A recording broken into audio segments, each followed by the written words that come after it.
Good morning, this is Dr. Pahari Ghosh. I am Professor of Neurology in Vivekananda Institute of Medical Sciences, Calcutta, and Director of Neurology of Woodlands Multi-Speciality Hospital, as well as Head of the Department of Neurology in Sri Aurobindo Seva Kendra, and Senior Consultant in a number of hospitals. Today, being an Epilepsy an Awareness Day, because pink epilepsy, is it? Pink epilepsy.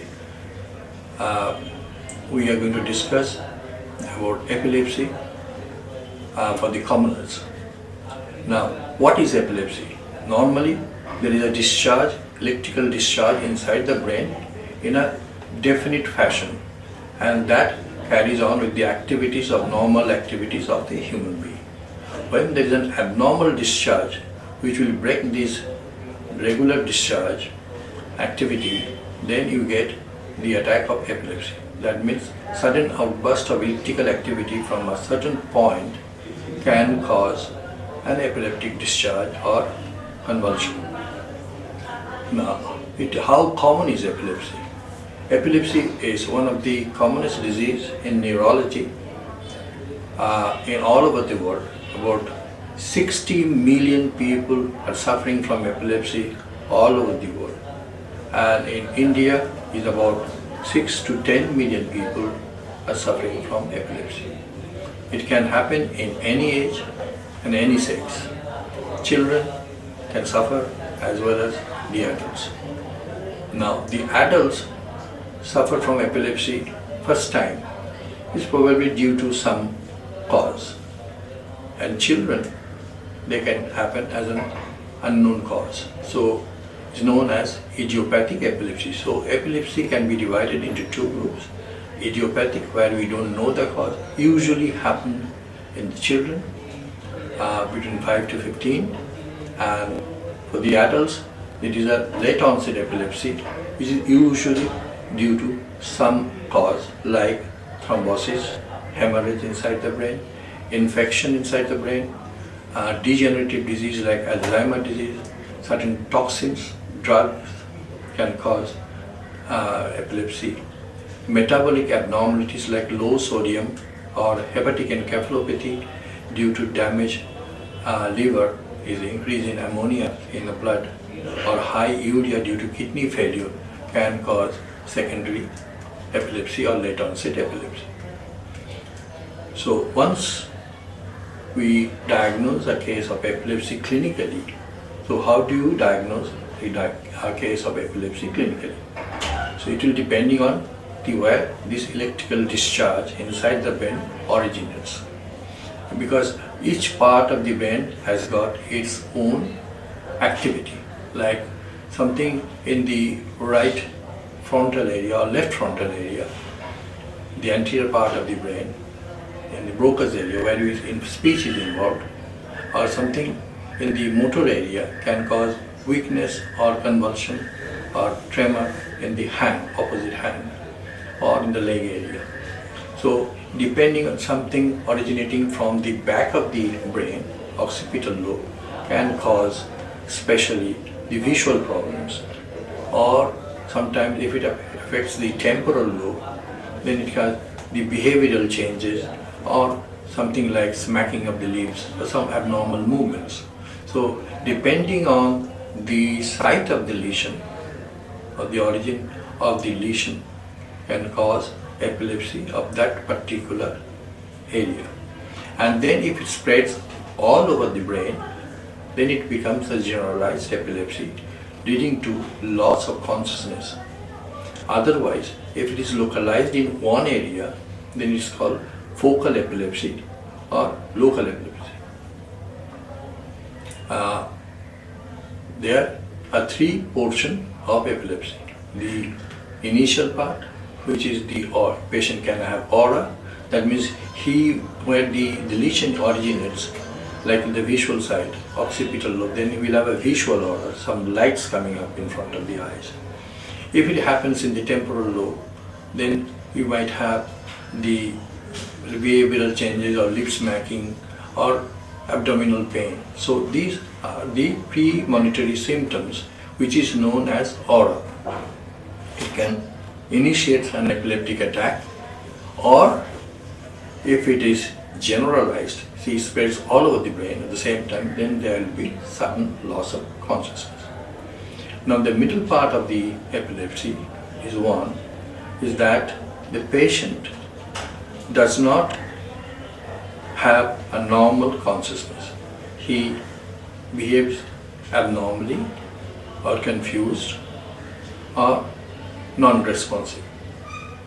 If it is focal, then he is conscious, he can respond, but then he cannot control the site of the lesion. So that's how we can differentiate between a focal epilepsy and a generalized epilepsy. Now the investigations involves very few things, that is EEG, electroencephalography.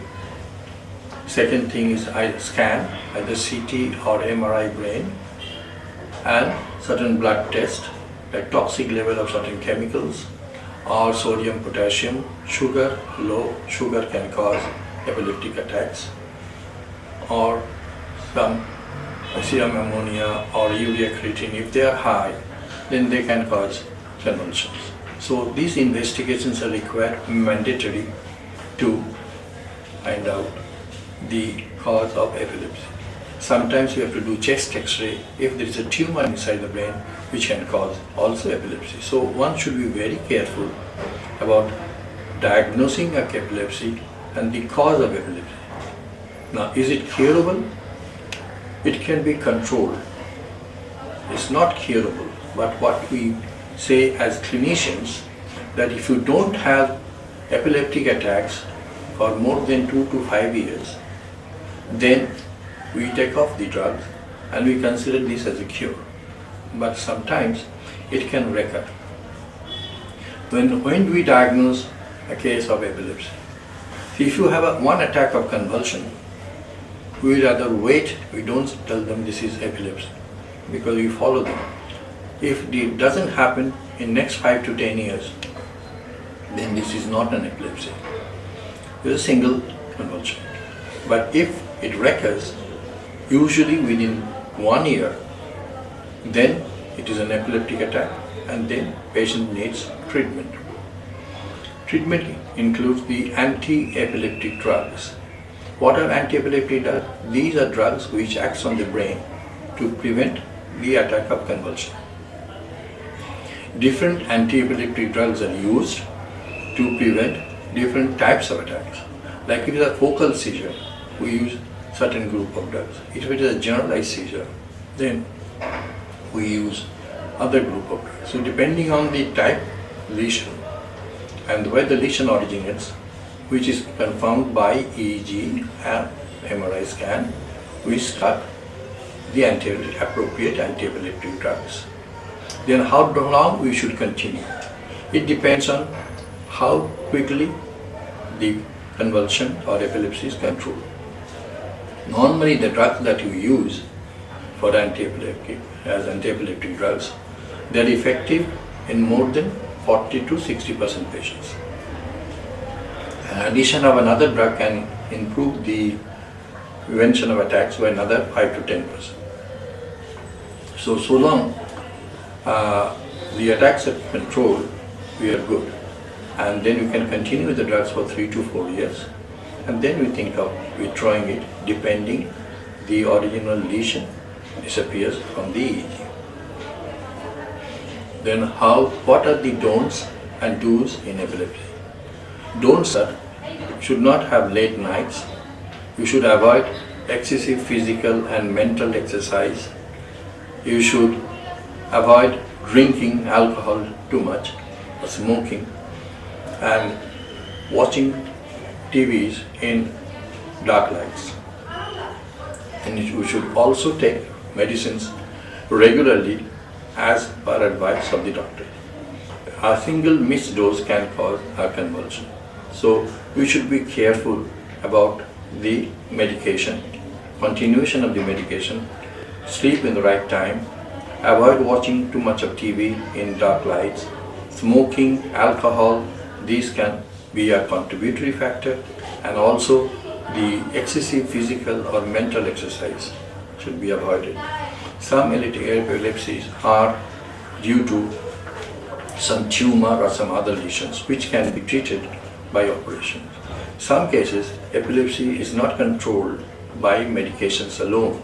In those patients, we might need surgery to removal a part of the brain from where diseases originates.